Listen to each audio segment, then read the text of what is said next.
മുഖ്യമന്ത്രി എന്ന സൂര്യൻ കെട്ടുപോയി എന്ന് പറഞ്ഞിരിക്കുന്നത് പി.വി. അൻവർ എന്ന ഭരണകക്ഷി MLA ആണ്. മുഖ്യമന്ത്രിയെ ജനങ്ങൾ വെറുത്തു. അദ്ദേഹത്തിന്റെ ഗ്രാഫ് 0-ലേക്ക് താണു തുടങ്ങി. പിണറായി വിജയൻ സമീപകാല രാഷ്ട്രീയ ജീവിതത്തിൽ കേട്ട ഏറ്റവും രൂക്ഷമായ അധിക്ഷേപങ്ങൾ പി.വി. അൻവറിൽ ഉണ്ടായിരിക്കുന്നു. ആക്രമണം ഉണ്ടായിരുന്നു. പോലീസ് വർഗീയവൽക്കരിക്കപ്പെട്ടു. പോലീസ് RSS വൽക്കരിക്കപ്പെട്ടു. ആ പോലീസിൽ നിന്ന് പാർട്ടി പ്രവർത്തകർക്കും ന്യൂനപക്ഷങ്ങൾക്കും നീതി കിട്ടുന്നില്ല. സ്വർണ്ണ കള്ളക്കടത്ത് എന്ന് എന്നെക്കുറിച്ച് ആരോപിച്ച മുഖ്യമന്ത്രിക്ക് അദ്ദേഹം തന്നെക്കുറിച്ച് ആരോപിച്ച മുഖ്യമന്ത്രിക്ക് അദ്ദേഹം എന്താണ് സ്വർണ്ണ കള്ളക്കടത്തിന്റെ ഉള്ളുകള്ളി എന്ന് വെളിവാക്കുകയാണ്. ചില തെളിവുകൾ കൂടി നിർത്തിക്കൊണ്ട് അങ്ങനെ സമഗ്രമായി മുഖ്യമന്ത്രി പിണറായി വിജയനെയും CPM-നെയും കടന്നാക്രമിച്ചുകൊണ്ടാണ് ഇന്ന് പി.വി. അൻവർ മലപ്പുറത്ത് വാർത്താ സമ്മേളനം നടത്തിയത്. ഓർക്കുക, മലപ്പുറത്തെ പോലീസ് സൂപ്രണ്ടിൽ തുടങ്ങി ADGP MR അജിത് കുമാറിലും പൊളിറ്റിക്കൽ സെക്രട്ടറി P. ശശിയിലും നിൽക്കാതെ ഒടുവിൽ സാക്ഷാൽ പിണറായി വിജയനിലേക്ക് എത്തി നിൽക്കുകയാണ് ഇപ്പോൾ പി.വി. അൻവർ. അമൽ തേനംപറമ്പൻ തുടരുന്നുണ്ട്. അമൽ, നെക്സസ് ഉണ്ട് സംസ്ഥാനത്ത് എന്നുകൂടി അൻവർ ആരോപിക്കുകയാണ്. അദ്ദേഹം ഈ ആരോപണം ഉന്നയിച്ചിട്ട് ലീഗിലേക്കോ കോൺഗ്രസിലേക്കോ ഒന്നും ചാടിപ്പോവാൻ പോകുന്ന ഒരു മട്ടില്ല എന്ന് മാത്രമല്ല, CPIM-നെ സംബന്ധിച്ച് അതിന്റെ പാർട്ടി സമ്മേളനങ്ങൾ നടന്നുകൊണ്ടിരിക്കുകയാണ്. അന്നേരമാണ് ഇത് ആറ്റം ബോംബ് പോലെ ഇതൊക്കെ വന്ന് പതിക്കുന്നത്. മുഖ്യമന്ത്രിക്കെതിരെയുള്ള ആരോപണം മാത്രമല്ല, റിയാസിന് വേണ്ടി ഈ പാർട്ടിയെ ഇല്ലാതാക്കരുത് എന്ന് കൂടി പറയുമ്പോൾ പാർട്ടി സമ്മേളനങ്ങളിൽ കത്താനുള്ള ചില കാര്യങ്ങൾ കൂടി, ചില മരുന്ന് കൂടി ഇട്ട് കൊടുക്കുന്നുണ്ട് അദ്ദേഹം. പാർട്ടിയിൽ കഴിഞ്ഞ കുറേ കാലമായി സ്ഫോടനം സംഭവിക്കാൻ പരുവത്തിനുള്ള ഒരു വിഷയമായിരുന്നു മുഹമ്മദ് റിയാസ് വിഷയം. പക്ഷേ അത് പരസ്യമായി ആരെങ്കിലും പറയാൻ തയ്യാറുണ്ടോ എന്ന് ചോദിച്ചാൽ ഇല്ല എന്ന കാര്യത്തിൽ സംശയം വേണ്ടായിരുന്നു. പക്ഷേ പി.വി. അൻവർ ആ വിഷയത്തിന് തുടക്കം കുറിച്ചിരിക്കുന്നു. പാർട്ടി ബ്രാഞ്ച് സമ്മേളനങ്ങൾ നടക്കുകയാണ്. ലോക്കൽ സമ്മേളനം, ഏരിയ സമ്മേളനം നടക്കാൻ കിടക്കുകയാണ് ഒരുപാട് അങ്ങോട്ട്.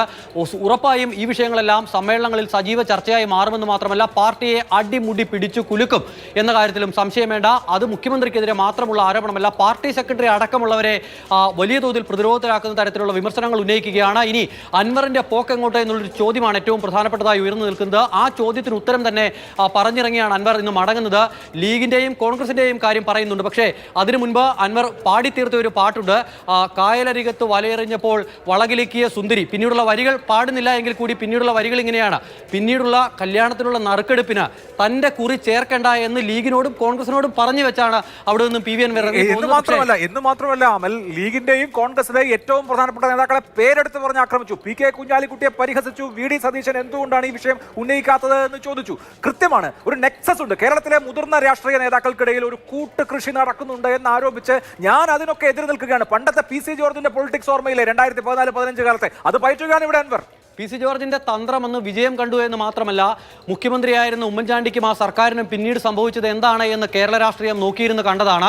അതിന് സമാനമായ ഒരു അവസ്ഥയിലേക്ക് മുഖ്യമന്ത്രി പിണറായി വിജയനെയും പാർട്ടിയെയും LDF സർക്കാരിനെയും ഒക്കെ അൻവർ കൊണ്ടുപോകുമോ എന്നാണ് അറിയേണ്ടത്. എന്തായാലും പ്രതിപക്ഷത്തിന്റെ ഭാഗത്തു നിന്നും ഈ വിഷയത്തിൽ അൻവർ ഉന്നയിക്കുന്ന ആരോപണങ്ങളിൽ ആ ആരോപണങ്ങളെ മുറുകെ പിടിച്ചുകൊണ്ട് മുഖ്യമന്ത്രിയെ കടന്നാക്രമിക്കാൻ തയ്യാറല്ല എങ്കിൽ കൂടി ഗുരുതരമായ ആരോപണമാണ്, അന്വേഷണം വേണം എന്നൊക്കെ പറഞ്ഞ് നിൽക്കുകയാണ് പ്രതിപക്ഷ നേതാവ് പോലും. പക്ഷേ സമീപകാലത്ത് എന്തെങ്കിലും ഒരു മുഖ്യമന്ത്രിക്ക് ഇത്തരത്തിലൊരു വിമർശനം കേൾക്കേണ്ടി വന്നിട്ടുണ്ടോ എന്ന് ചോദിച്ചാൽ ഇല്ല എന്ന് പറയേണ്ടി വരും. ഒരു ഭരണകക്ഷി MLA-മാർ പലപ്പോഴും മുഖ്യമന്ത്രി മാറണമെന്നും മുഖ്യമന്ത്രി സ്ഥാനത്തിരിക്കാൻ യോഗ്യനല്ല എന്നുമൊക്കെ പറഞ്ഞു വെച്ചിട്ടുണ്ട്. അത് പണ്ടങ്ങ് കരുണാകരന്റെ കാലത്ത് 1994 ഫെബ്രുവരി 14 എങ്ങനെയാണ് ആ ഡേറ്റ് ഞാൻ ഓർമ്മിക്കുന്നത്, അന്ന് KPC എക്സിക്യൂട്ടീവ് യോഗം നടക്കുമ്പോൾ VM സുധീരൻ ഇങ്ങനെ ഒരു കാര്യം ആവശ്യപ്പെട്ടു. രാജ്യത്തിന്റെ അഖണ്ഡതയാണ് പ്രധാനപ്പെട്ടത്, ഒരു മുഖ്യമന്ത്രി കസേരയിൽ ഇറങ്ങി പോകണം എന്നുള്ള കാര്യം കരുണാകരനോട് VM സുധീരൻ ആവശ്യപ്പെട്ടു എന്നാണ് കേൾക്കുന്നത്. പിന്നീട് മകനെ രാഷ്ട്രീയത്തിലേക്ക്, മുരളീധരനെ രാഷ്ട്രീയത്തിലേക്ക് കൊണ്ടുവരുന്ന വിഷയവുമായി ബന്ധപ്പെട്ട് കരുണാകരന്റെ വീട്ടിൽ നടന്ന പാർലമെന്ററി പാർട്ടി യോഗത്തിൽ ബാലഗോപാലിനെ എണ്ണ തെപ്പിക്കുമ്പോൾ പാടടി എന്ന പാട്ടൊക്കെ ഇങ്ങനെ പാടി PT തോമസ് കരുണാകരനോട് താങ്കൾ ഈ സ്ഥാനത്ത് തുടരാൻ യോഗ്യനല്ല എന്ന് പറഞ്ഞു വെച്ചതൊക്കെ വായിച്ചിട്ടുണ്ട്.